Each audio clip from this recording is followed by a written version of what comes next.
Let's hear some noise! We got the House Party 5v5 Challengers type series going on right now. Industrious Gaming on the red side, and Northern Hospitality on the blue side. Northern Hospitality is representing the Premier League, Industrious Gaming representing the Minor League. Right now we're in the relegation style match, and if Industrious Gaming wins, they get moved up the Premier League, so a lot riding on the table. If Northern Hospitality loses, they get knocked out of the Premier League.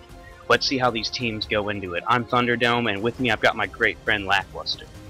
Yeah, hi everybody, this is Sneaky taking over. Gonna cast a couple of games. No, I'm just kidding. Someone told me I sounded like Sneaky, so I was gonna see how far I could get in impersonating him, but I'm Lackluster, and we are jumping into this relegation style match. Like you said, Northern Hospitality is in danger of dropping down, and Industrious Gaming is definitely looking to take a step up into the Premier League, so it looks like we're gonna see a couple of target bans. What do you think?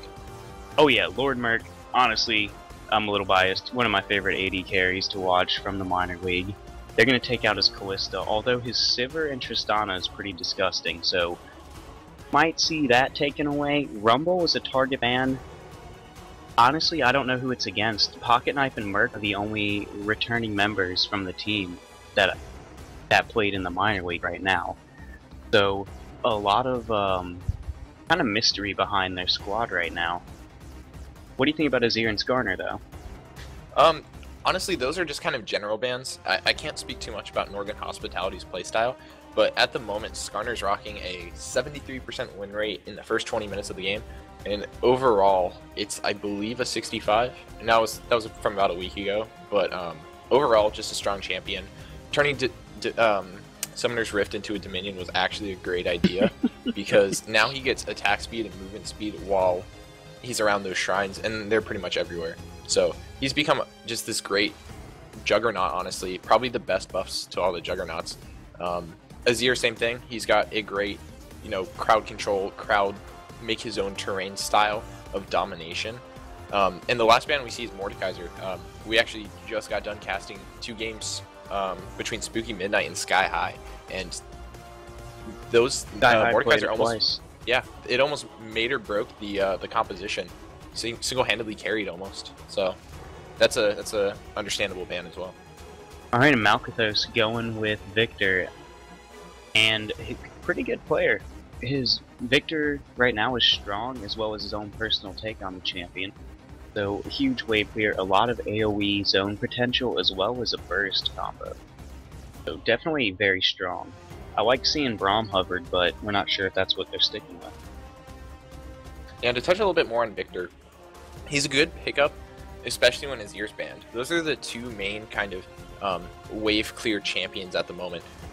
While Victor's E did the Death Ray, it did get nerfed with the augments to where it spikes later in power, and it's not as easy to clear.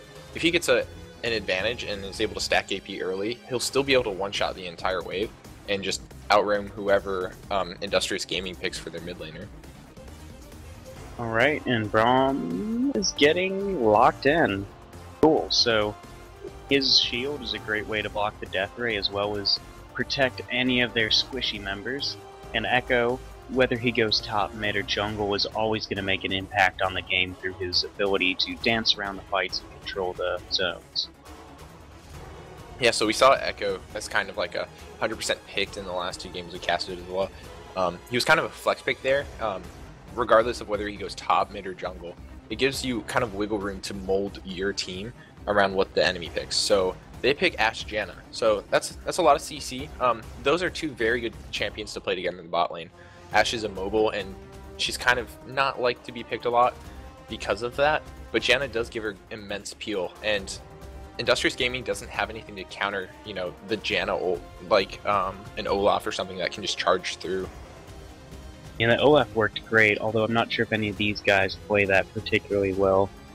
So we'll see what they do, but like you touched on, Ashe is immobile, Victor is also immobile, so Northern Hospitality is going to have very good positioning in terms of the team fights if they don't want their carries to get picked off because they are vulnerable. Especially if that Sejuani gets locked in, because she'll just come in, drop down the glacial, and stun some people up.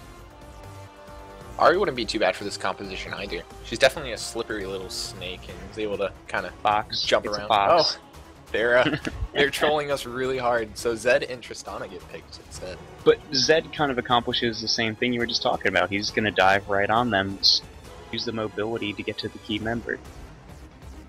Yeah, and Victor versus Zed is definitely a hard matchup for Victor. Zed is kind of able to get in and out with his shadows before Victor is able to throw his W anywhere for the guaranteed stun. Yeah, and Victor's pretty much the opposite of a flex pick. He is strictly mid lane, as far as we've seen so far. But maybe eventually we'll see some Victor support or something like that, but not today. But they're hovering a wombo combo. I don't know if they're actually going to do that or not. That could make up for the lack of mobility in their carries if they initiate the fight with the... Oh gosh, I just forgot what Malphite's ult's called. Unstoppable Force. Yeah, so if he Unstoppable Forces onto the team and Yasuo uses his last breath and just starts chopping them up, it doesn't matter if his carries are immobile because their team's going to be on the back foot the entire time. Also, yeah, so I'm loving this draft for Northern Hospitality so far. Okay. It's going to be super exciting to watch because Victor can drop some AoE nuke too. Yeah, I wasn't so sure the first 3 champions, but now that I see they're rounded out by the Wombo combo, I do see what they're trying to accomplish, and I think it's going to work out pretty well. Yeah, one thing I wanted to mention though is I think Braum can block Ash Arrow or the Tornado, so he can cut down a lot of the initiation that they might have. So it's going to be solely on Malphite to get the good ult for the good fight. It also may take a little bit of time to see that Malphite kind of come into fruition. They did want the Malphite for the Wombo, but unfortunately he is assigned to jungle, which is definitely probably the worst of the roles he can go into. You know, top lane support and jungle are the most common, and I would say that his clear speeds aren't that great, and while Cinderhulk is great on him, you know, he might find himself falling behind in CS and also jungle pressure and gank pressure compared to Echo. Yeah, and you see Lulu picked into Yasuo. His Wind Wall can block Glitter Lance as well as all the auto attacks. So that could be a volatile matchup if any of the two get ahead. But yeah, Lulu is going to be...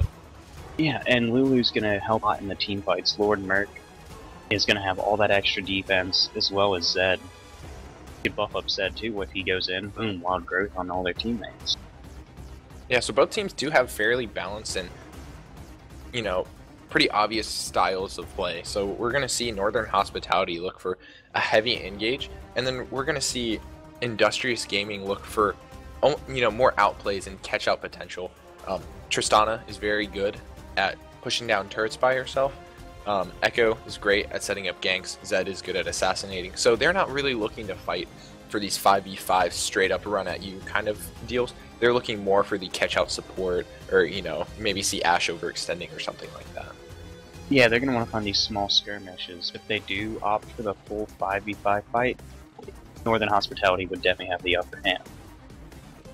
And there's a lot at stake for these matches. I mean, this is to stay in the Premier League or get promoted to the Premier League, so there's a lot on the line for this.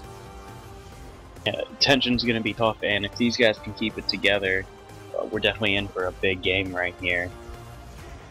And, you know, I just realized Zed's name is Hidden Shadow. Like, that might have been kind of obvious if we were paying attention.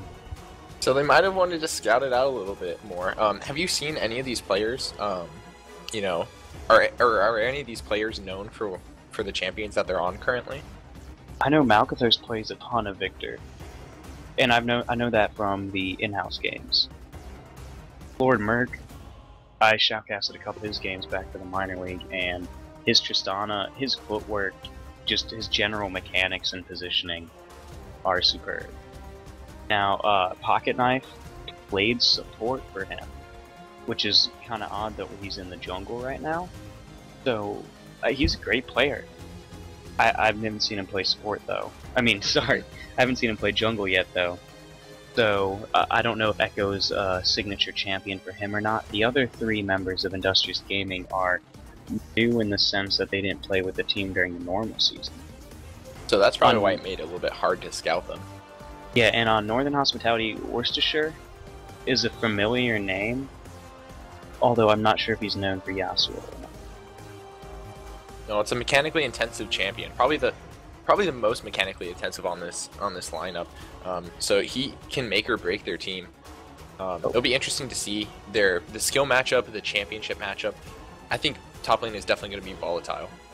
Oh, and it is confirmed Yasuo is his most played champion according to the new champion rating system that Riot came out with, so I'd call that a signature champ for him.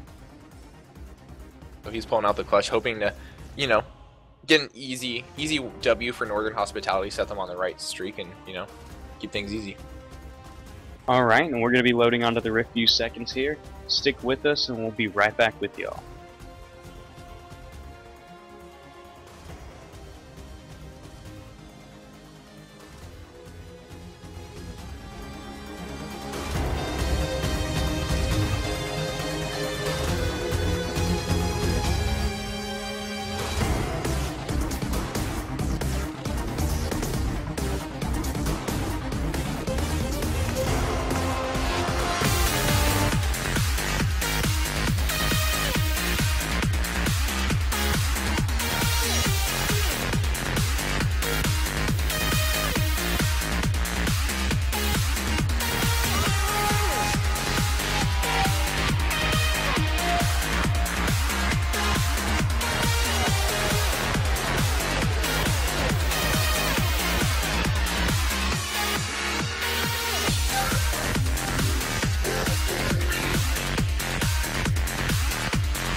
And we're back onto the Rift. Game 1, we have Northern Hospitality versus Industrious Gaming. Northern Hospitality being on blue side, Industrious Gaming being on the red side. The minor league champions were actually Space Age Wizards, but since they disbanded, second place Industrious Gaming now has a chance to play off against Northern Hospitality, who finished last place in the Premier League. So, there's a lot on the line right now. You could be relegated, drop down the league, or they could go up into the Premier League. Yeah, and we didn't even get a chance to talk about the invading potential during Champion Select. I mean, right off the bat on the last couple games we casted, we saw an invade that led an Olaf snowball quite early from just a really routine bush check on the dragon bush on the blue side. Yeah, and both teams playing it relatively safely in their positioning. Although Industrious Gaming was being a little bit more aggressive, they were still grouped up, ready for it. Whereas Northern Hospitality kind of set down a line of scrimmage and said, we're not going past these points. So both teams showing a lot of respect towards each other right off the bat. If I did have to give the hand in a early game advantage to a team, I would give it to Industrious Gaming. I mean, we saw the work that Braum did. He you know, would put one mark of Winter's Bite onto somebody and would stun them after 4. He's a great early game champion. He's going to have a hard time getting to Ashe and Janna, who both have slows. You know, the best thing he can do is do to a minion and then hopefully get his Q off on them, but he will have a hard time getting to them and helping Tristana proc all 4 procs. Yeah, but either way, if Industrious Gaming wanted to play it safer, they would scale harder due to the Tristana aspect. Yes, Ashe is solid late game. I'm not trying to say anything against her. It's just Tristana is that hyper carry type status. And a lot of trading going on top lane right now. Worcestershire starting off with his E so we can push the wave as well as have that extra magic damage proc onto Zed. And it hasn't been weaving auto attacks though. That is true. Yeah, it looks like he's happy with going for the E auto and then backing off. Whereas a hidden shadow, he did start his E as well. So he would E auto. So it looks like a hidden shadow is getting a slight advantage in this. And we actually see a lane swap between the two. We expected Lulu to be top, and she's actually mid versus that Victor. Yeah, she can match his wave clear, although not as powerfully as you stated in Champion Select. But she will be able to keep up with him. So I'm thinking all eyes top lane, unless one of the bottom lanes starts getting ahead. Because that's the most volatile matchup. Lulu and Tristana are okay with farming. Ashe and Victor, same story. They just want to farm. Yeah, and I mean the same story can be said for Malphite. He's looking to farm up hard until he hits level 6, gank with his unstoppable force. Ooh, Winter's Bite down on Janna. That's for procs on top of the explosion that's about to hit, and she's standing a little close. Okay, Ashe back. She moved away from her buddy. I was like, don't hurt Ashe for your mistake. Yeah, this Janna's playing up really far, and she's actually getting hit by a lot of Dom Qs.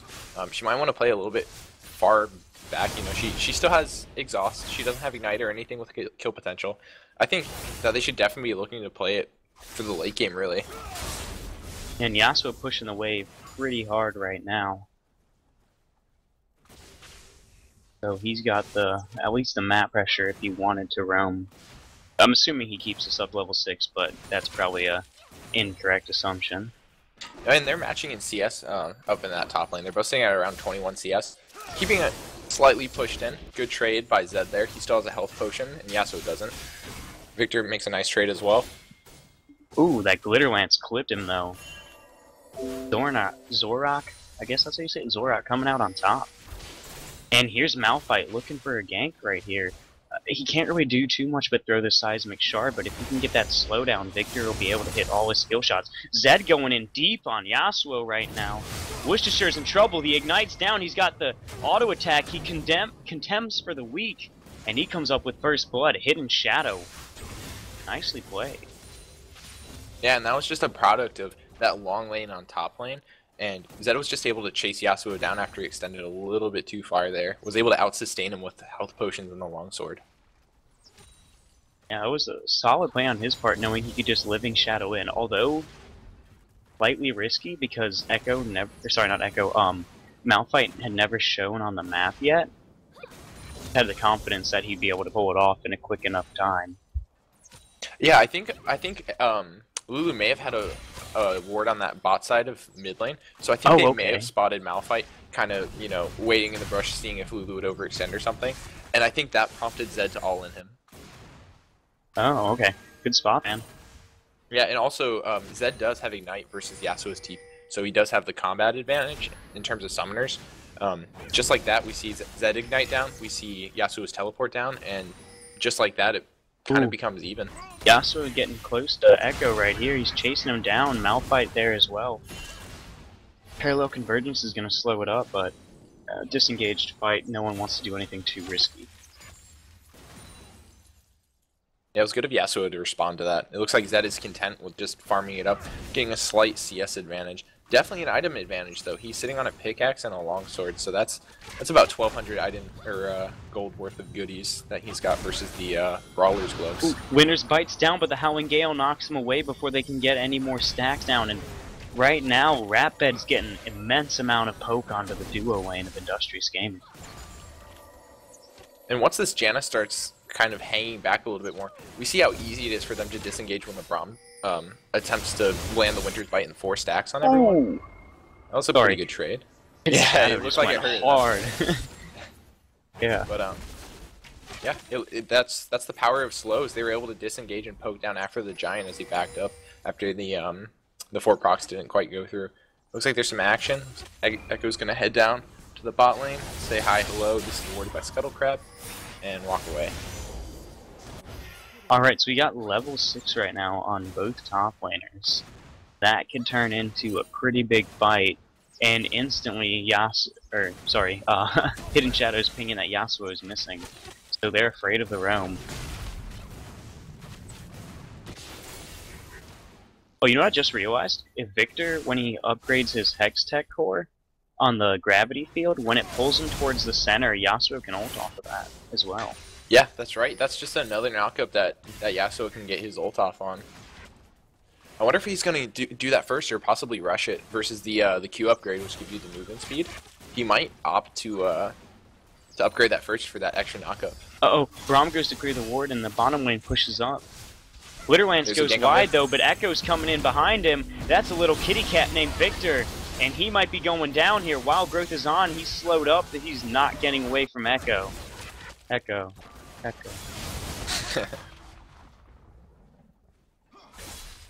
Alright, so pretty, oh, there's a... Ooh, Deathmark is down. Instant flash by Yasuo. The proc on the end of it is not enough to take him out. Good reaction time by Worcestershire. And Hidden Shadow uses his resource, but gets rewarded for taking a summoner spell out. Alright, so Worcestershire he still has those ultimate versus Zed who doesn't. However, Hidden Shadow does still have that ignite, and he also has his passive, the Contempt for the Weak, that does a surprising amount of damage in that burst for enemies under a certain percentage of health. Yeah, unless you're anticipating that damage coming in, it's pretty hard to calculate, because it's such a large chunk of magic damage that you usually don't have the resist for when you're building armor against an assassin like Zed. I would have actually liked to see Worcestershire build an Avarice Blade first instead of the Zeal. If he's looking to play passive and has, you know, the disadvantage in a 1v1, it's good to farm up, you know. It definitely costs you a little bit of attack speed and crit, but that's alright because you are getting a lot more gold per minion. But that's a really smart idea you just had there. Because you want to play passive, you're gonna keep up in terms of the gold because you're farming just as hard, and then the blade rewards you by giving you even more gold for playing intelligently. So yeah, and we actually see it as a lane swap. Yo, yeah, continue on that, interrupting. Yeah, I just realized that Lulu and Victor, I'm not sure who went ahead and, you know, said that a lane swap would be a good idea. I think Northern Hospitality instigated it, and then Industrious Gaming reacted to it. But it looks like they're just going to swap lanes, giving Zed and Yasuo a little bit shorter of a lane. Who do you think that benefits more, the Zed or the Yasuo? Zed. Zed's got more ways to get out of the gank, whereas Yasuo has to rely on the minion wave to get away.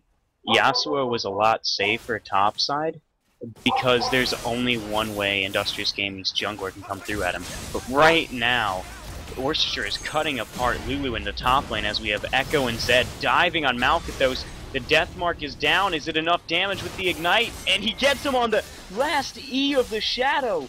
It was about to go away and he just spins and wins. Not like Garen though, like Zed.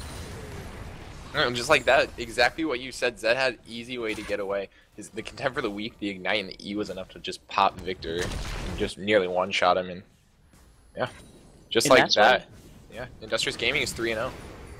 Yeah, and that's why you put 2 points into E. Or he's maxing E first. I just look. Oh, the arrow lands. I'll get back to that. The instant knockup by Braum to disengage as Tristana rocket jumps, but she's exhausted. She's so tired. Janna flashes in. Oh my gosh, the Howling Gale knocks her up, but she gets stunned from Braum, and now Lord Merc is forced to flash away, but that's one more stack on Ashe. Oh my god, the instant flash from Echo to get Ashe, but she walks away with no HP, and Malphite whiffs his ult completely. They're chasing him down. Malphite's about to get stunned. Teleport coming in. Here comes Yasuo. Dashing through the minion. Dashing through Braum. Gets hit by a Time Wander, and he's in between 3 people. Throws down the wind wall. That was beautiful. Blocking the damage. Oh, he gets the last breath. Braum is going down, but they're on top of a parallel convergence. Could this be 2 for Yasuo? Worcestershire chasing Malkathos takes it. He's going to need those. Uh-oh. Oh, Lulu's exhausted. Can she get the kill? And the shield comes up. Eye of the Storm. Janna saving the day. Worcestershire gets another one from that fight. And that's what you get for having an Ignite Zed go top. He wasn't able to answer to the pressure that Yasuo brought in, and Yasuo just turned the fight around for them. So they end up going 2 for nothing at the cost of a turret, and that seems pretty worth for Northern Hospitality. Yeah, they got a lot of kills there. Although they do now open themselves up to a split push pressure, because top lane is such a long lane that it's going to be hard for Yasuo to push up safely. So Zed's definitely got the advantage there. Oh, here's the 1v1, maybe? Oh, he misses. He misses. He still goes in. He goes in with the Deathmark. He does not give a crap. And it's not enough, but he gets out before the turret has time to take him down. Yeah, as soon as he missed that, the Shadow Shuriken, he probably should have just opted out and, you know, maybe rotated mid or something for the Dragon. We see a lot of pink wards being picked up from the Northern Hospitality team, so it looks like they may try and make an objective play here soon.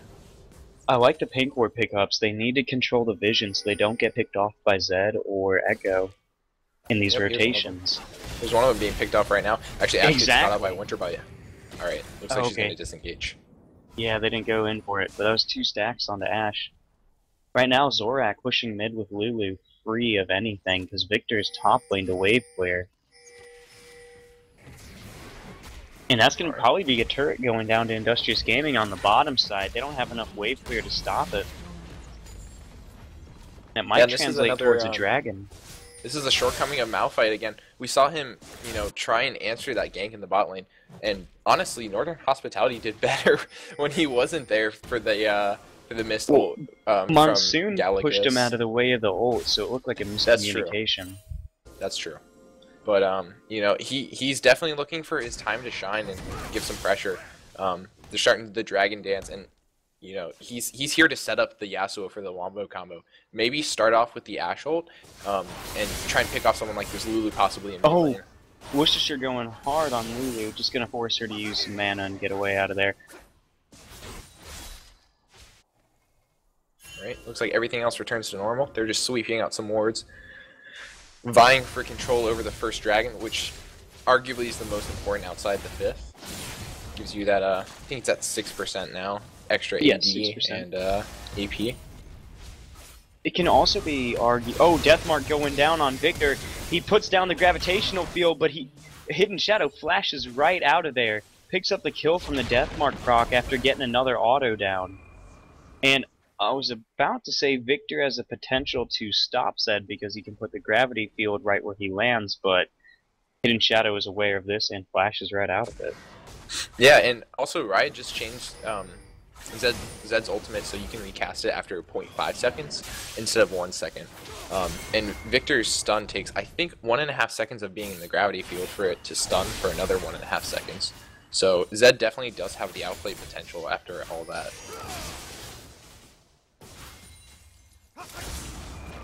Alright, Worcestershire landing 2 Qs on Zorak.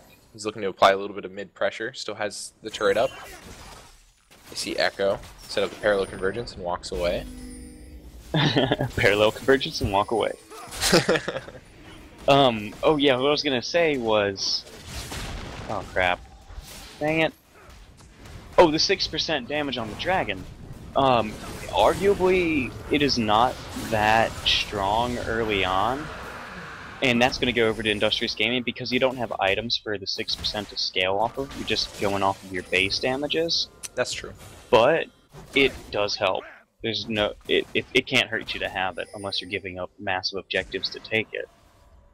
And it also sets up a precedence. It gives you the ability to look for that 5 dragon buff. The earlier you get the first, the earlier you can get the second, and so on until the 5th. So if you get it at 5 minutes, you're looking at, you know, a 25 or 30 minute 5th dragon instead of later on in the game. So the earlier the better on that one. It puts the pressure on the enemy team. You essentially say, hey, you guys have a timer to where you have to do something. You have to react to this at some point, otherwise you will give up a lot of advantages you could have had. So it's a great pressure tool. And speaking of power spikes, Yasuo has hit his with the Static Shiv. Also Ashe with her Infinity Edge. So this is a very important timing window, them grouping up as 5 in the mid lane. Lord Mert on the other side of the map just pulling a double lift solo farming while his team loses their mid turret. Oh! Enchanted Crystal Arrow hits Braum, but that's not the target they wanted. Oh, Zed's looking for the engage. Oh, he's got Deathmark on. Instantly blown up by his team. He was a little bit too far ahead, but they're going to continue the fight. Lord Mert's lurking from the side. Yasuo's cutting people up like a sushi chef right now. That's 3 people super low. Can he pull it off? He flashes in, gets a knockup. Braum goes down to rat bed. Ashe picks up a kill. That's a dead bottle of Worcestershire. That got spilled all over the ground. But Lord Mert's in the back soloing out Janna. It explodes, but it's not quite enough. But the rocket jump is enough to close the gap. Zorak's in a dangerous spot, gets instantly hit down. Malkatho's coming up big. Oh, but Lord Merc flashes the wall. Rocket jumps to the other side. He's going after Ash, but he doesn't see a huge rock coming around the other side. He gets the flash with the triple kill and gets blown up in the middle of the rocket jump. I'll let you take that because I don't even know what to say about that fight. I saw Lord Merc flash over the wolf wall to finish off, I think it was Victor, and then Rocket jumps right back over to face Ash, and that was really well done. It looked like he didn't even see the Ash standing next to him, but he was just prioritizing the champions quite correctly, in fact, and lands himself a triple kill.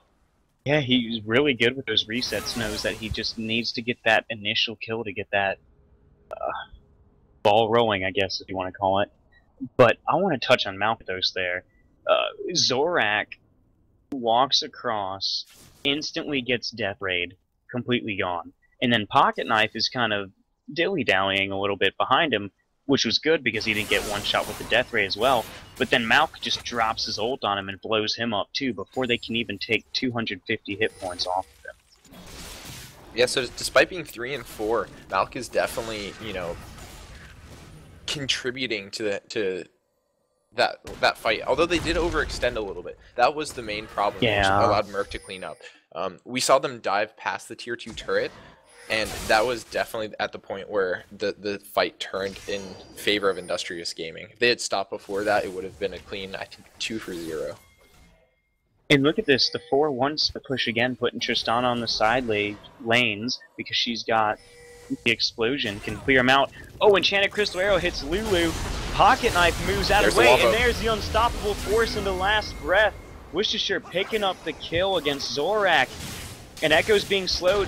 The gravity gate's down, but it wasn't enough to keep him up. Ash flashes in, gets volley.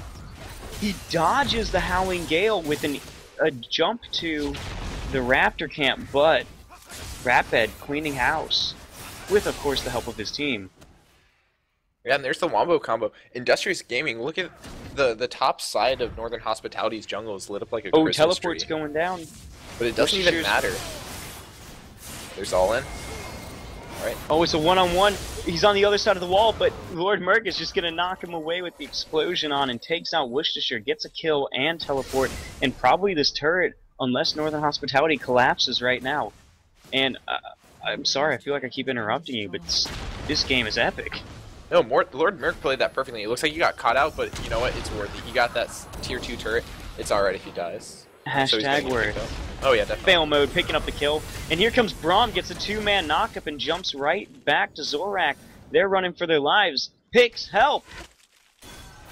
There it is. Alright, so she gets to the 3-man clear lane. Goes down. Ash is going to be able to chase inevitably. Pocket Knife is looking for the turnaround. Oh! Oh! Parallel Convergence gets the stun at the very last millisecond. Talk about Master of Time. Alright, he dodges the Janna Q, and he's gonna... But slows down Zephyr's on. He gets a double kill off the second proc of his E. He is moving fast. Braum comes jumping in, but Janna so good at disengaging. Yeah, she's Master of the Winds. You're not gonna catch up to her in the chase. Wait, I thought Yasuo was the wind guy. You know what? Maybe that's what they made their composition on. They've got Ice Queen, they've got Wind King, Wind Queen. It's perfect. And then there's the Rock King as well. Yeah. And I guess you could call the Death Ray Fire. Northern Hospitality have all the elements going for him. Earth, Wind, Fire, and... Oh, they don't have water. I forgot about one. We need a Nami in here. Fizz. Do we count if we melt the Enchanted Crystal Arrow, it would become a pool of water? You know what? I'm gonna say it goes ahead. It melts. Yeah. That's how they get unstunned. They get frozen in ice, and then it kind of wears off. So yeah. And Industrious Gaming taking a complimentary dragon via map positioning and ward control. I think that was nearly as soon as it spawned, actually. So perfect rotation by them. Yeah. Although I believe top wave is now in favor of Northern Hospitality and bottom wave in their favor too. So if they can get something in terms of a kill or two off this middle, they'll be able to take that easy objective. They're definitely looking for it. That's their forte. Oh yeah, after the Giant took a lot of poke in that fight, but luckily he's tanky as hell. Yeah, it looks like they're going to try and disengage. These fights are definitely all going to be about Merc how safe he's going to be able to stay, and also about who a Hidden Shadow will be able to assassinate in these fights. He'll most likely go after either Ashe or Victor, and I imagine he's going to look for Ashe. Alrighty, and Gianna's got the shield and the disengage, so in this lane, it's as long as they keep their flanks warded, Northern Hospitality should be able to fight on their terms. I also wanted to touch a little bit upon the CS lead that has been accumulating slightly over Industrious Gaming. Zed and Tristan are both sitting on right around or at 200 CS at 23 minutes, and that is very, very good. 8 CS a minute translates to be, I think, 160 CS at 22 minutes. So they're farming at nearly 10 a minute at this rate. That's phenomenal. Versus, let's see, Yasuo is sitting at 154, so he's about 50 CS down, and the same for Ashe, actually. So that's definitely contributing to this 4K gold lead that Industrious Gaming has kind of acquired. Alright, and Industrious Gaming taking over the map right now with the lane control mid. They've got a lot of wards around Dragon in the bottom side of the map, but they're moving towards the blue side, what it looks like, where they don't have any wards. They should be trying to play around the places they know they have wards in. Yeah, they should either be looking to split push with the Zed, or group up, stay safe, kind of buff Lord Merc with the Lulu, W and E, and just take pot shots out the next tier 2 turret, so they can chunk it down over time. And right now they're just dancing around and looking to farm. They should definitely, yep, there goes Tristana to push the bot lane again. Although, she should rotate up to the top lane, now that the tier 2 turret bottom is gone. Oh, Enchanted Crystal Arrow goes barely wide. A nice dodge by Zorak because of the Whimsy speed buff. And just his general awareness because he saw it coming and dodged it.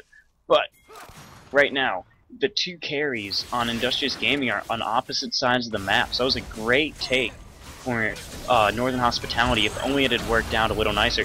Braum goes with the ult and he gets Malkathos. Instant Monsoon from Janna to give protection to his team. Zed's flanking around the side, not sure when he wants to go in for the Mark of Death. Oh, Lulu, Zorak gets the kill onto Malkathos. That goes diving in and dashing out. Ooh, Malphite still has his ult. There could be a key turn here. Parallel Convergence is down. They're all grouped up right now. If only they were in a position to get the Wombo down, but they're still down their main AP carry. Oh, and Tristana jumps in and instantly forcing the flash against Worcestershire. Yeah, and Lulu and Zed both still have their ults, so they were more than happy to continue that fight and send Northern Hospitality scrambling. Yeah, and now Industrious Gaming has the map control mid, and with Tristana, they should be able to shred this turret. The minion wave is just feet behind them. Alright, there's that siege that we see from the Tristana. They're able. Oh no, the Talisman of Ascension is popped, and they're looking for Wombo combo. Three-man Wombo! The last breath is down. Worcestershire's getting the kills, but he gets taken out by Lord Merc. Oh, and he goes in. He gets Ashe right after the death mark takes her down. Malkathos putting bombs down on the team, though. Lord Merc gets knocked in the air by Janna and finished by a death ray. 3 for 2 in the favor of Northern Hospitality. Yeah, Merc has cojones of steel jumping in with the Zed to assassinate Ratbed after all of that, right in the face of a Victor. Yeah, but it forced Lord Merc to go way out of position to finish the kill because Deathmark wasn't enough, so they essentially traded 1 for 1 in that scenario, but because of the beautiful engage by Gallicus, they won that fight. Yeah, quite handily. And it looks like Northern Hospitality is going to go ahead and resort to sending Yasuo back top. They really do need to pick up some towers. They are down 3 turrets right now for a total of 4K disadvantage. So they definitely need to be more proactive about taking these turrets. The only one they have is in the mid lane. They do scale pretty well into the late game. Both teams definitely have their scaling components. So that Wombo right now, in my opinion, is more effective when you've got people who are lower in terms of their defensive stats. Oh, Enchanted Crystal Arrow hits Lord Merc to slow him down. Ashe realizes it's the end of her time because Hidden Shadow shows up. And Echo right now on top of Malphite. Oh, a missed Q from Braum. The Winter's Bite is not as harsh as you'd think if it doesn't get you. And yeah, that was just another case of Ashe being overextended, and that's exactly what they have to do. And we've been talking about it this entire time. They are a catch comp, and that's how they're going to get their advantages, and they're looking to increase their lead just by catch after catch. Yeah, and I mean, that's what they need to do with his Sash and mobility style champions against a team that wants to team fight. Mini skirmishes are their forte right now. And this could be Dragon 3 going to Industrious Gaming. No one's around to contend. And by no one, I mean only half their team. Uh-oh, is Braum gonna get it? Ult instantly on Malkathos, but he gets pulled in by the gravity field. But there's so much follow-up. Zorak comes up with the kill. This could be a Baron. Yeah. Sorry, you said it first. I just kept talking. I got too excited because I love seeing Baron dances, especially when one member is down and someone is key as a victor. And there's a hawk shot, but Yasuo might be getting taken out here. Worcestershire is in danger, and he goes down.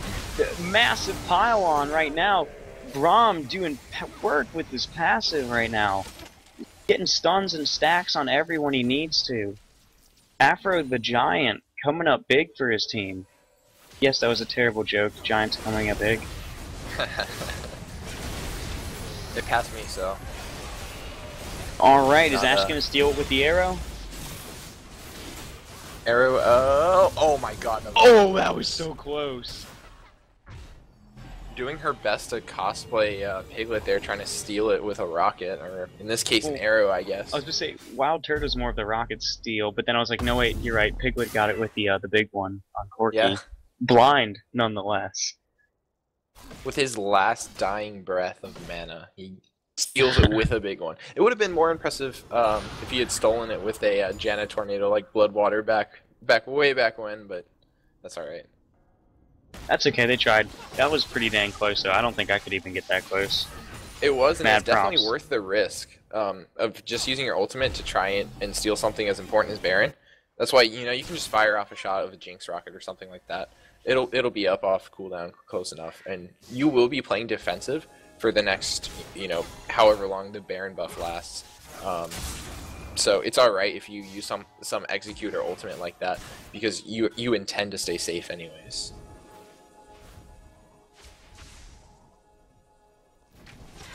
Alright. So Industrious Gaming definitely got the offensive momentum right now. They have Baron buff. All they need is that top tier 2 tower before they start cracking the base, because they just took the mid tier 2. I can expect to see them either keep sieging here or trying to rotate down bottom to where Hidden Shadow is split pushing on Zed. I'd have to imagine at some point they send Lulu to go split push with the teleport. I think she stands a fairly good match for Yasuo. While she can't duel him per se, she can definitely run away and just CC him to death and kind of give up on it. But it looks like they're actually going to stay grouped on mid lane and just brute force it. And Braum doing work right now with the shield, completely protecting his team. And Channel Crystal Arrow catches Braum. They're going to follow on to him.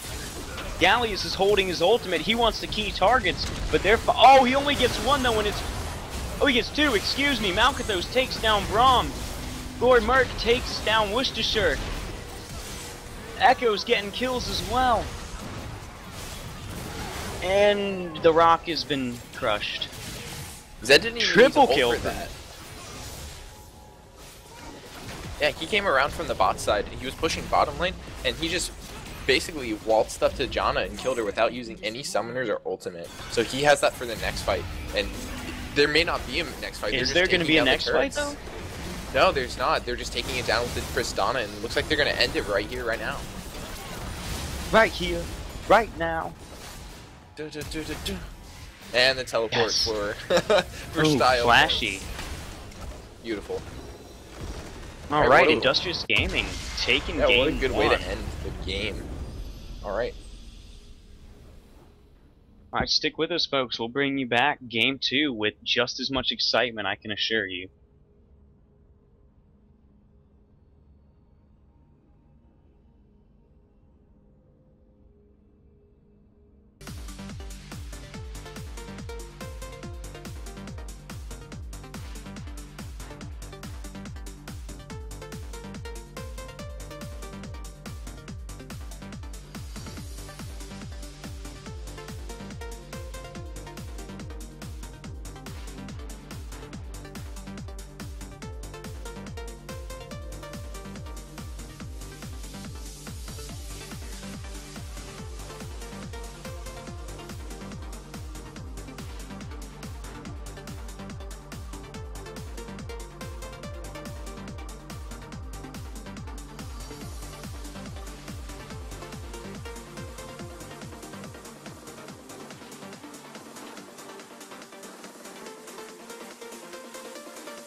We're back! Game 2, Industrious Gaming versus Northern Hospitality in the relegation series. I'm Thunderdome, and with me I got Lackluster. Hey, what's up, guys? Alright, so jumping straight into the band champions. First up, we have Callista, which I believe was banned the last game as well. Correct me if I'm wrong. You are correct. Alright, so we might stick with the same bands here. I know one of the high priority bans was Rumble. Oh, looks like we have a problem with the game. Uh-oh. Apparently one of them disconnected, so bear with us.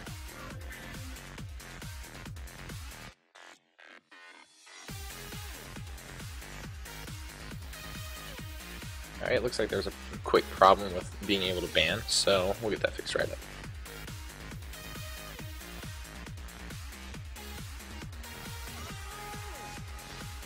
Yeah, that Callista ban was targeted against Mark last time. That's right, yeah, you did say that he does like to play the carry champions like Callista, and also Tristana is now considered as kind of hyper carry. Yeah, I mean, he's got the skills to do it, but Northern Hospitality had the team fight comp, and they ended up getting picked off and split up. So when they played the team fight, they won the team fight. But when they tried to make rotations in areas they didn't have vision, they ended up losing the little skirmishes. And I think that's something we're seeing, you know, kind of as a trend, is that the teams that go these pick comps seem to be doing fairly well versus teams that do the standard wombo combo. The idea was definitely there, and I like the Malphite Yasuo, but I felt like Malphite just didn't have enough presence in that last fight to really, you know, contribute or to get picked, honestly. Maybe a Sejuani or even a Gragas would have been a better pick in the jungle there. Yeah, he had a one great ult. We hit both the carries and an extra member with it. But in the fights where he only caught someone like Braum and one other person, it just doesn't have the type of impact. You have to use it to assassinate the carries, and if you don't get the carries, pretty much lose the team fight. Yeah, it really sets Yasuo up for lackluster ultimate there. But, Turbo Pun. So it gives Yasuo the chance to ult only the tanks, and while his ult does shred 50% of the bonus armor, it's still not the targets he's looking for. He really is looking to dive and wombo the backline, and he was never really able to get onto them except for that one time. Alright, so Alistar and Braum, top tier supports, gonna see those banned, Callista taken away from Merc, and Rumble and Skarner. I'm guessing Rumble's a target ban because they keep putting that off against Worcestershire. They don't want him to have it. And Skarner, super OP right now. Only one really left to kind of question is the Yorick. Any thoughts on that? I have no idea. Maybe they're showing him, or maybe one of these guys plays a wicked Yorick, and that's their ace in the hole. The only time I've ever seen Yorick work is if you have someone like, let's say, Vayne or Cassiopeia, who wants to hard carry and needs to be alive a second time to dish out that type of damage. So, kind of odd, but Azir, that's more normal. Yeah, it actually got banned last game, so instantly picked up first round by Northern Hospitality, so they're looking to basically do the same thing. Pick up a band champion that's just been consistent in performance ever since he's been released. And Janna, great disengage. I could talk for days about her. She's an amazing woman. So much peel, so much utility for your team. She's got your back.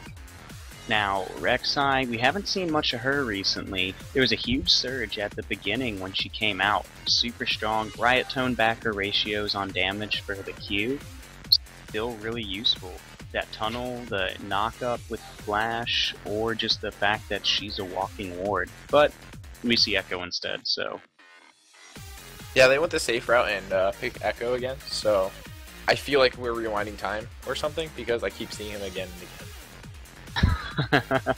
Again, and again, Yeah. again. And speaking of again, we see Tristana, but this time it's going over to Ratbed instead of Lord Merc. Alright, and Gragas, another top tier jungler. Disengage, tank, engage, displacement. Super useful. And again, tank. Tank. Oh, I interesting. think I missed that. Oh, Vayne, yes. Everyone grab your spotting cards, because it's game time. Oh man, and the Caitlyn was hovered there, and I was really hoping for it. There's still time. I'm waiting for the Galio, and next he's gonna pick Teemo, and then Heimerdinger. So those are his options. Yeah, I mean, I guess they banned yours, so this guy couldn't troll him that bad. Do what? Blitzcrank and Vayne? That's such a dangerous combo in terms of picking it. Is that a Rammus? Janna to go AP mid. No, it's Aurelia. Oh. Yeah. Well, I'm gonna spend about half this game talking about the Aurelia, so be prepared for that. It's okay. She's one of my favorite champions, so I'll be okay for you to do that. And I wonder where she's going for that. It was a hidden shadow that picked it, and he still Gotta does hit have him with a that flexi.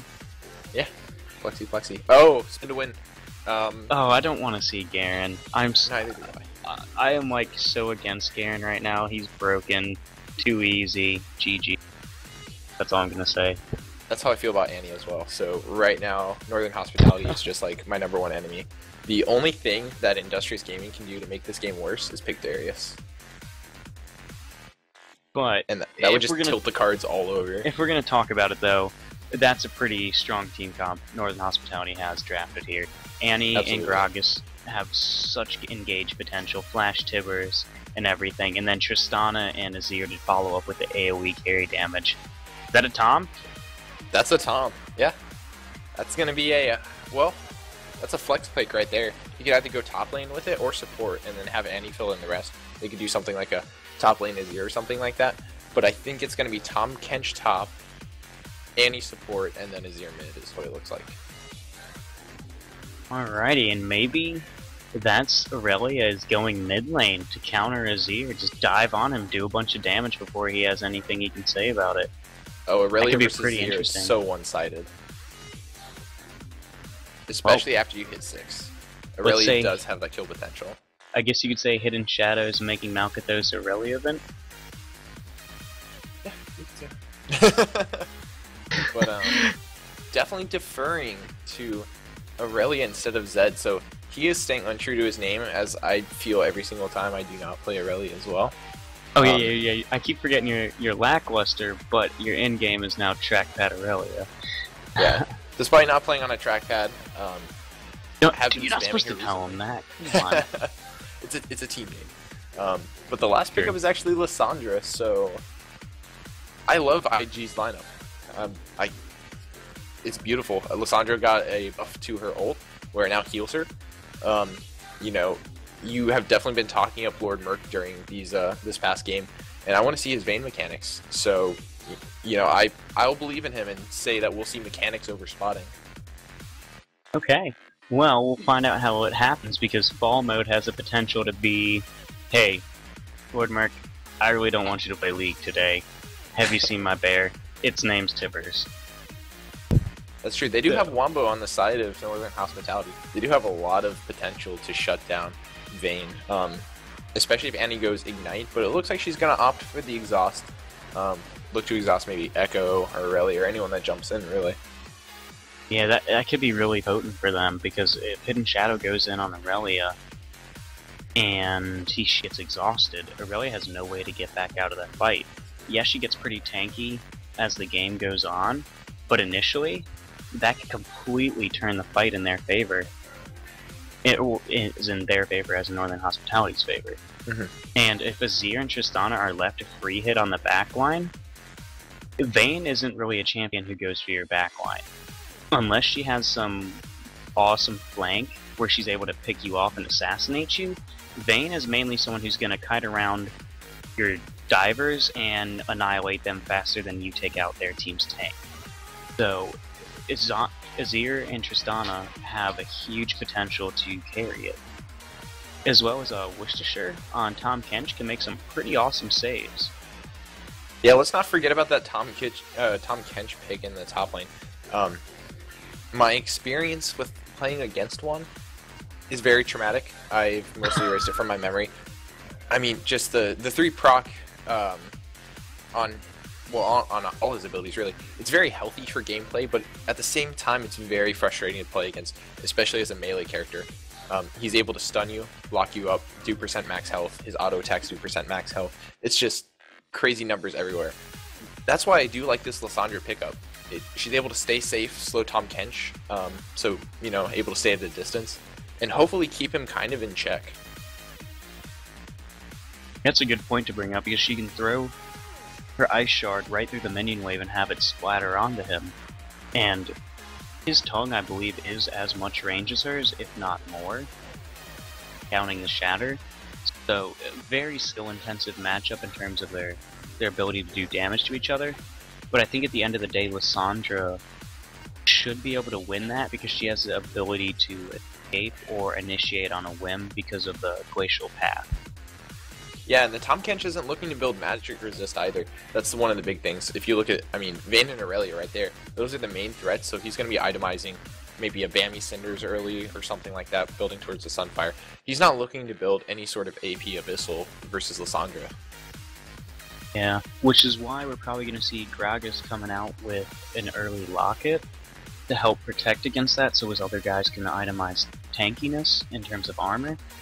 Because Annie is not a support that builds Locket.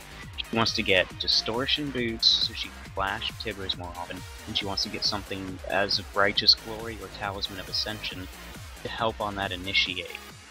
I mean, you might as well call her Initiate Bot instead of Annie.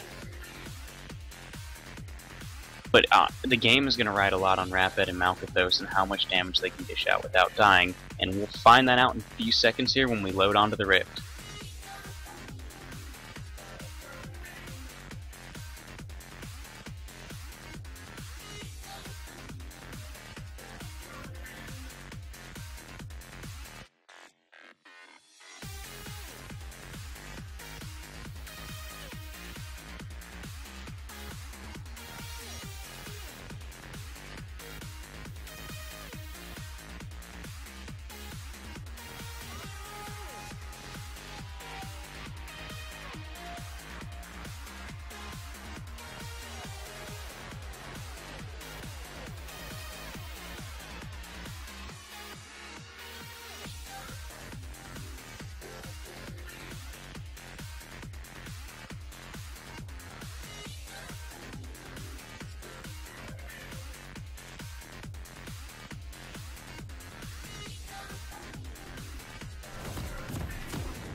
Alrighty, we're back on the Rift and super excited for this match. There's a ton riding on the line right now.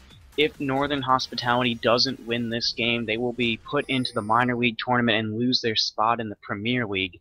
And Industrious Gaming will be able to take that spot from them. However, if Northern Hospitality fends it off, they have one more chance. One more game. Premier League alive. Well, their dreams of Premier League alive. I'm Thunderdome, and today I've got Lackluster. Alright, yeah, so a lot on the line for this game. This is the second game we saw in our first game. Industrious Gaming did pick up the W. They ran a nice pickoff composition versus the Wombo combo of Northern Hospitality. Came off with the on the better foot, a hidden shadow, doing his best to live up to his name, and played Zed, and Lord Merc went off on Tristana. But we can't ignore Malkathos. His Victor was pretty on point. He had great nukes. He was burning them with lasers left and right, but it just wasn't enough. Yeah, that's true. He was definitely on point, especially with the lane swaps. He was doing well to handle everybody but Zed. There was one instance in top lane that a hidden shadow was able to, you know, kind of jump the gun and assassinate him in the long lane. But other than that, he was definitely able to hold his own. And I'm really excited to see this Tom Kench. Rarely do you... Not rarely, that's probably a bad descriptor. But it's pretty uncommon to find a really good one. You can find some pretty mediocre ones, and because Tom Kench's kit is so dependent on the situation and how you analyze that and react to it, I'm excited to see what he's going to pull out. Oh, just like that, we see Aurelia jump on to Azir. She Qs to the back minion, gets the Q reset, Qs onto him, autos. Normally what you want to do early game as an Aurelia is look for that Q auto and then get one more auto in, and usually that's enough to outtrade the enemy, especially when you're playing something like an Azir mid. He doesn't really have much of positional advantage because he has to summon his sand soldiers in particular spots. Unless you're anticipating it, you're really not able to reciprocate that damage. Yeah, so it's a great counter pick going down there, as well as in top lane. We see Tom Kench going with the double jungle route so he can avoid the oppressive level 1 from Lissandra. Yeah, and the biggest drawback to that tactic, of course, is your TP does go on cooldown for 4 minutes. But honestly, they're not looking to make big plays. They are looking to bypass that rough early game that Tom Kench may have versus a ranged character, and hopefully just look to farm up, get to certain items, and go from there and make plays later on. The point-and-click stun from Annie is going to make a big difference in these team fights. If Hidden Shadow comes in, she can stop her. Or, if Lord Merc gets dove, Annie has a potential to stop that as well. A lot of trading going on in this mid lane right now, but Aurelia started Flask knowing she'd probably take a pretty good amount of poke in the process. And I'm actually surprised more people don't do this when they go versus, I'll say Aurelia mid, but it applies to Zed or anyone else like that, sort of melee characters in the mid lane that are assassins. They actually usually start Doran's Ring, and a lot of this, harassment can be mitigated if they start Flask instead of Doran's Ring. A Hidden Shadow now has a chance to finish off Malkathos, and I feel like that could have, been mitigated if he had built a Flask instead of the Doran's Ring. That's an interesting point. I've never really thought to do that. And Echo right now being able to clear the jungle a lot faster than Gragas because he went for the early back and picked the item up. Yeah, we just see them not really vying for any sort of war domination or anything like that. They're just content to stay their own side of the jungles, farm up, and maybe look to run into each other. But it's hard to say who would win in that matchup. I'm not sure if Gragas or Echo has the upper hand in that. Yeah, I assume it'd be whoever gets the jump on him. And Gragas coming top lane, but that's an easy claw to safety. Zorak mitigates the gank.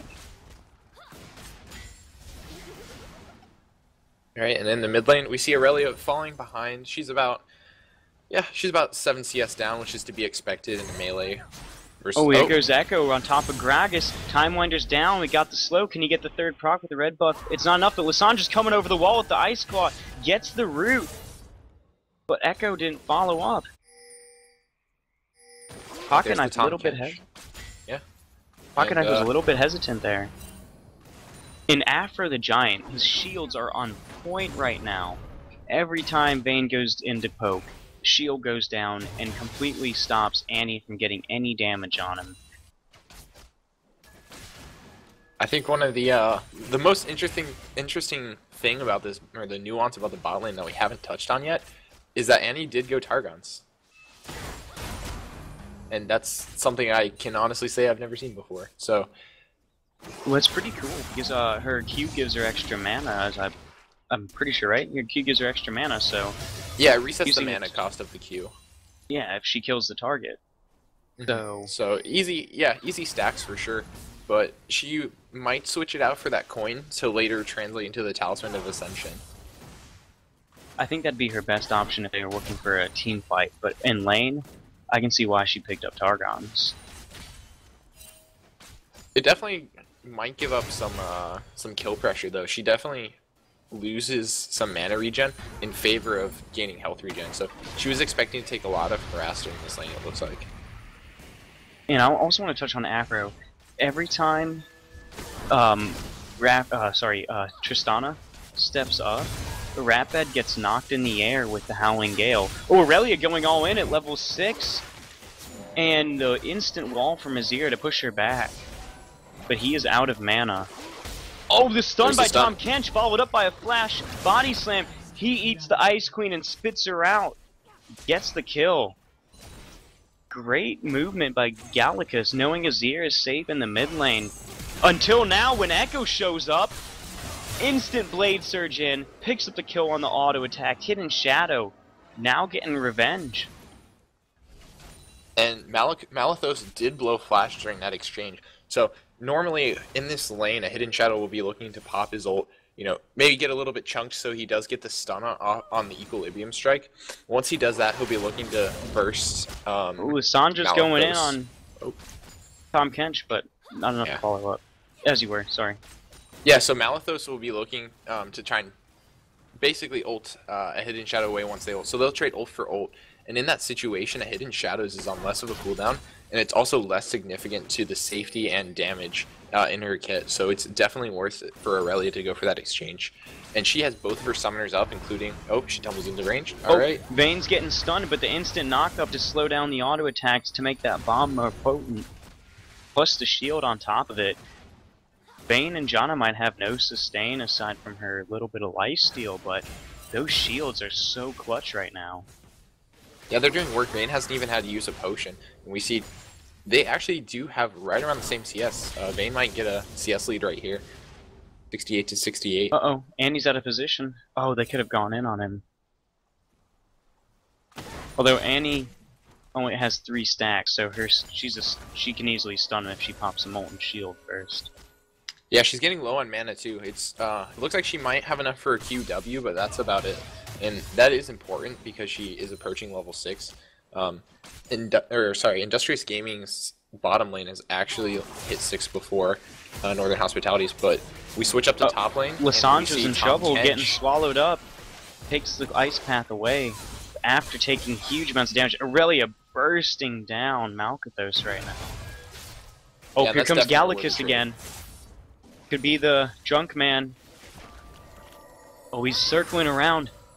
Uh-oh, the explosive cast hits her instantly into the wall, although the tongue lash misses. She instantly ults and flashes Gragas' way, but Echo's returned mid, gets the stun as Azir is jumping out. The shifting sands was not enough. He was still within the radius of the parallel convergence. Yeah, well played by Industrious Gaming. They realized, or Northern Hospitality tried to revisit that top lane and get another kill, just as Industrious Gaming did for the mid lane. However, Lysandra still had her flash up, and Malkathos did not. So the return gank for Industrious Gaming worked out a little bit better because it resulted in a kill. And the dragon. And the dragon, yeah. So first dragon picked up at 9 minutes and 54 seconds, although Tom Kench is still applying a lot of pressure on this Lysandra. He is dominating right now. I thought Lysandra had a little bit more advantage, but when it comes down to it, now he started to build magic resist. Lysandra can't touch him. Yeah, he does have a Spectre's Cow and a Giant's Belt, giving him, what, 340, 360, something like that, extra HP to kind of tank through Lysandra's damage. And Lysandra and he's got the stun. Tibbers is down on Vayne. She pops the ult, but gets instantly Trisect backwards. And then Monsoon is out healing him up. But it's, oh my gosh, goes down to Pocket Knife. Vayne's got the third proc. They're going to give it over, but Afro, scumbag, takes the kill. And that was beautiful. That was all a bait. Or at least most of it is. I don't want to give too much or too little credit. But it looks like Vayne and Janna overextended to set up the Echo lane gank. And kind of bait Tristana into jumping into that. Yeah, I mean, it was a great read from fail mode. Vayne's out of position. I can get an easy stun. We can follow up. Tristana jumps behind Vayne and uses the Rocket Blast to hit her backwards. Aurelia going all in, instantly hit by the wall. Yeah, so great time to use that combo to reposition Vayne. But Afro steps in, buys him another second or two, and Echo's there to save the day. Yeah, so I'd like to give a lot of credit to Lord Merc and Afro for being in such a position to say, hey, we're overextended. Come. Oh, the cask right into Tom Kench. Instantaneous ult out of Zorak, but Galacus hits with the body slam. However, she takes the path to safety, and he flashes to avoid death. That was in the bottom lane. All this other stuff's top lane. Right. Oh, parallel convergence doesn't get the stun. However, he gets stunned by Tom Kench. Lysandra's really low. That might not be a chase they want to have. Yeah, and Galacus on that Gragas, he actually did not save his body slam to make sure Zorak could not E out of the way. So if Lysandra gets CC'd during the claw, then she's not able to reactivate it and travel to it. But Galactus got a little bit trigger happy on that, trying to one-shot the Lissandra, and she got away to safety. Oh man, Vayne almost half healthing Tristana Wow. from just auto, tumble auto, plus condemn combo for the third proc. And Zorak feeling the pressure right now. Luckily hasn't given up too much aside from the one death, and is able to keep relatively close and farm. Here comes Echo. Time Winder's down. Yeah, Sun's instant on flash Vayne. there. There's my Bear Tibbers, I found it! Although Annie's going super low. Mort comes up with a kill, gets instantly rocketed out. There's a rocket jump and instantly knocked back by the Monsoon! Afro the Giant should be called Afro the Great! And another trade in mid lane. Every time Aurelia comes in with a Q, there's another wall there to stop or advance. That jump, if it landed, would have killed Merc. That was so close. Ratbed could almost taste it. Oh, Ignites there's Aurelia. down. He flashes, but the burn's gonna get him. Here comes Lord Merc. He's on the... Or sorry, not... He was playing Tristana last game, so I thought Tristana was diving the wrong turret side. Oh! Oh, and the Worcestershire! He snipes Lord Merc with the tongue. How does that taste? Alright, so to recap, we saw the 2v2 in the bot lane. Annie thinks she has enough burst to take out Lord Merc, but he's able to sustain through it with the help of Janna. Picks her off. Then we rotated the camera to mid to see Aurelia 1v1ing Azir. She gets the kill after Azir pops the his ultimate, the Emperor's Divide, and Aurelia is able to re-engage with her Ignite. The exhaust just wasn't quite enough, and picks up a kill in mid lane. Then we went back down bot lane where Tristana was out of position, and they semi-turret Dofer for the next kill. So all in all, Industrious Gaming just got a 3-kill lead, and now they have 5 overall for a 3k gold lead at 14 minutes. Yeah, and Tom Kench, Worcestershire, doing work on top lane against Lissandra in terms of lane pressure, and that was translated to 1 kill, and then he, on his teleport bottom, picked up another kill. So if he can keep this momentum going, he's making Northern Hospitality have a chance in this game.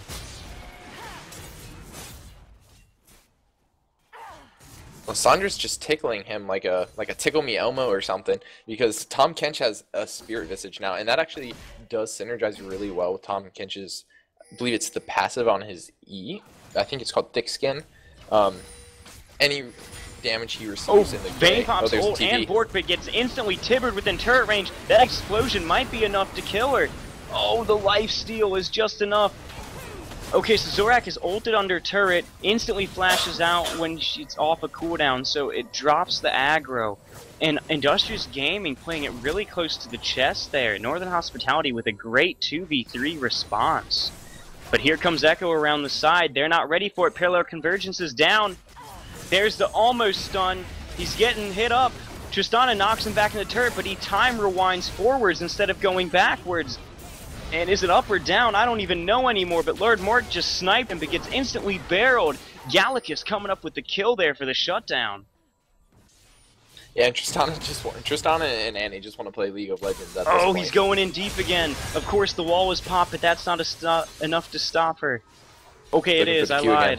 Alright, yeah, that was really close. I was expecting Aurelia to re-engage with the flash there, but again, we're just seeing ult for ult trades, and that does favor Aurelia. She's sitting at about 25 CS lead. She's also 2-0 compared to Malkathos's 0-3. And she's got the Sheen and the Phage components right now to the Trinity Force, so a huge advantage in terms of power. And she might even have enough to buy Trinity Force in her bank right now. Let's see, she's sitting on 1,200 gold, which is, yeah, that's enough to go back and buy Trinity Force right now at 16 minutes, and that's just going to make it incredibly easy to siege. Oh, they've got Annie caught, but he's going to go to safety as the same time Worcestershire swallows up Annie to take her away. Yeah, that was definitely smart to back off there. There's a lot of members of Northern Hospitality in the mid lane. Yeah, that could have ended pretty badly for Industrious Gaming, but right now they've got a 1-3-1 going on, and top and bottom turret are in danger. Oh, Tom Kench comes in behind her with the ultimate. Galactus, as well as Worcestershire, have got Zorak trapped on the wrong side of the map. He's got a ward down, so he knows where they're coming from. He's probably going to try to base in the bush. However, Galactus knows better. Throws the barrel in, slows her. She's probably going to try to get over the wall. There's the claw, and he barrels her out of it. A beautiful play Wow. by Galacus. Meanwhile, Azir gets taken out. A Hidden Shadow gets the kill there. Oh, Lissandra trying to buy some time, healing up in the Frozen Tomb. That's an oxymoron. Oh, but the stun comes out from Tahm Kench. Body Slam gets the kill. Double kill simultaneously on the bottom side of the map. Industrious Gaming getting the Vayne ahead early. Yeah, we saw Hidden Shadow go in again on Aurelia. He lands the stun, pops the ignite. It's basically exactly what happened the last time. Hidden Shadow went on to Azir and picks up another kill, gets Azir's exhaust. So we saw a 1v1 in the mid lane, go Hidden Shadow's way again. We saw the Lissandra get interrupted by a beautiful Gragas ult by Galacus. And also the body slam was perfect timing as well. So they pick up a 1 for 0 in the top lane. However, that does give Merc a chance to go ahead and just... Oh, is this going to be the barrel steal? Okay, no. Maybe. No. Pocket Knife had Smite. Okay, let's see. Aurelia versus Tahm Kench. Who wins this matchup? Tahm Kench has got 3 stacks, swallows her up. He's got a lot of shield built up right now, but right now Hidden Shadow isn't stopping. That shield was in his entire health bar. However, Hidden Shadow has Flash, but she's not going to need it. Blade Surge, picking the kill. Yeah, so if Tahm Kench had built a normal Sunfire cape or something like that, he would have been more than okay to face the Aurelia. But because he's building Magic Resist to counter Lissandra, he gave up that potential to be an all-round good top laner and just itemizes too far into Magic Resist. And that was a really smart call for Industrious Gaming to put the Fed Aurelia up top against Fed Tahm Kench that's not itemizing towards him. In Lissandra, although the matchup I think favors Malkathos over Zorak, Lissandra's in pretty much the same spot that Malkathos is. So it's not to the detriment of Industrious Gaming to have Lissandra there. And despite Zorak being down 0-2, she does have the stacking Rod of Ages at this point, is looking for the engage on Azir. Yeah, but why dive it? The turret's so low. So she's pretty content with farming up. Or they can go in, but Galacus is right there, throws the barrel when it goes wide. However, Azir's got the wall down. Monsoon is not enough to heal him up, but Hidden Shadow's here to clean up. He's got the ults dropping. Here comes Annie. Tibbers is down. Hidden Shadow's getting piled on by 4 members. The stun lands from Tahm Kench. Tristana's jumping in. She gets eaten up. Galacus comes up with a kill, but Echo gets a parallel convergence. He doesn't stun anybody. He gets the shield and has to instantly time rewind back out. He realized he made a mistake. Now the turret's being pushed down by Northern Hospitality. They get the tier 1 mid lane turret for the fight, as well as 2 kills for 1. Oh my god, Lord Merc sneaks through the back and picks up Galacus. Echo's got the stun down from parallel convergence, but he's getting poked out. Teleport coming in. This fight is never ending. Flash by Lord Merc to pick up the kill. Tahm Kench is looking for someone to pick up. Right now he's caught between 4 members and he has nowhere to go. And the Weather Lady predicts comes true. Fair weather for Industrious Gaming after that fight. It was looking pretty grim for them at first, maybe a little bit of cloudy skies, but no, it turns out to be quite a sunny day for Industrious Gaming. Oh, and Merc keeps going. This is one Fed Vayne right now. I can't decide who's more. Oh, is Lissandra gonna pull the trigger? She flashes in, but Annie's got the stun under the turret. It's just enough to pick her off. Good reaction by fail mode. Uh-oh. Ooh, double knockup. Gonna stop it. However, Galacus is chasing into Vayne. Nice condemn, though, to back it off. Tahm Kench has got him. Oh, I lied to you. He doesn't have him. I thought he did. There's the rushed Talisman of Ascension. And Vayne's condemn actually knocked Gragas out of his body slam and put it on cooldown. Alright, an instant rotation to top lane by Worcestershire to protect that turret that Pocket Knife was pushing towards. But they've ignored the bottom lane, and Hidden Shadow is going to probably get the wave at least pushed under the turret, if not some damage. Right now, Raphead's on the way in response, and Tristana's got a lot of wave clear. So, one of those tools that's going to help them get back into the game is if they can sit back and have Malkathos and Raphead get farmed up and start scaling. Yeah, right now not all the kills, but It was on Tom Kench to carry. He when it was 2-0, or sorry, 2-7 as the game score, he had both of the kills, and unfortunately, because of the itemization problems, oh, Aurelia might be caught out here. Oh, it looks like it was the other way around. Here's the Condemn. He flashed instantly. A beautiful three-man Tibbers by fail mode to disengage the fight. However, that's their main offensive tool down just to save a couple lives. This siege could go in the favor of Industrious Gaming. There's no Gragas Barrel. There's no Tibbers. No Gragas Barrel, no Tibbers, no nothing really. You're right, those are their two main engagements. Tom Kench probably will not ult to try and get a flank or anything. However, Merc is pretty low on mana. He's not going to be able to do much but auto attack, and as we know, that's kind of Vayne's weakness, right? His auto attacks. I don't know what game you've been playing, but I'm sure that's what she's best at. However, a nice rotation mid by Industrious Gaming, putting the Trinity Force to work against the turret. Or they're at least attempting to, but Northern Hospitality is not going to get tricked by your simple plots. Yeah, I'd love to go back to Lissandra going ham in there, gets instantly hit up. Ooh, the explosion lands after the Frozen Tomb is going down. Still takes damage for it. They're focusing on Tom Kench right now, but that's not a good idea. He's got so many shields. Malkathos doing insane amounts of damage. Transcendent Blade's poking them off. Here comes Echo. He's flanking around the side. He dashes in. They get Tristana. That's Blade of the Ruined King down. The triple proc isn't not enough. Oh my gosh, Zorak barely gets out alive as Afro pops Monsoon to heal him up. They're diving onto Azir. A beautiful wall zones them off of the fight. However, they're still taking a lot of damage, but they turn it on Echo, and he instantly shifts out of there and gets a little bit of health. Although, oh, he just bursted him down with the Blade Surge. There's a 4-on-3 pileup right now. There's a lot going on. Double kill right now.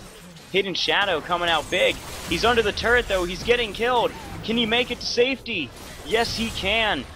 Alright, here comes Tristana for the cleanup. That's one. Is she going to get the reset and go? That's 3 low members of Industrious Gaming. She should be able to clean it up. They're out of health and mana, but they don't want to take the risk.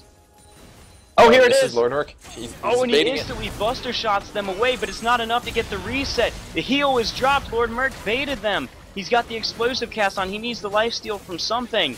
He goes down. Tristana gets an extra kill, and Janna saves the day with Eye of the Storm. And Merc right there was the master tactician, really getting Tristana to jump into all of them. And unfortunately, it doesn't go the way. Merc wasn't able to lifesteal off of anything, but that was almost perfect. Almost too good to be true, having a quarter health Vayne just sitting in the bot lane. Yeah, that's absolutely wild. What do you think about Echo's item he just got? He picks up... Actually, let's see. In half of the games now, including this one, we've seen Echo pick up a Frozen Fist. The Sight Stone is pretty normal, considering that this is, you know, a lot's on the line. They want a lot of vision so they can rotate properly. But the Frozen Fist is something that I do like. I'm a fan of most of the Sheen items, except for, let's see, Lichbane's alright. But Frozen Fist is very potent, especially on Echo, since he does already have a slow. So, although they don't stack, if one's on, you know, on cooldown or something like that, he's able to slow them anyways. So, it doesn't, so slows don't stack anymore, but he's still able to, like, chain slow people if, his passive is on cooldown, because it can only apply to you once every so many seconds. Yeah, because by the time one wears out, Kelly's back up, so works great for tanking. And I'm also looking at the Aurelia build. He went Yomus, and that just blows my mind. It's an item damage. Yeah, it's one of those items that it's very good because, well, Aurelia does have a lot of true damage. The physical damage.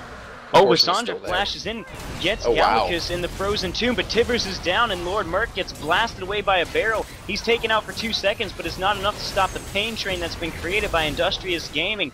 Echoes around the backside. He kills the little girl. I think that's pretty messed up that when it comes down to it. Here comes Tom Kench to ult in to zone him off. He protects Malkathos with his big body and shield.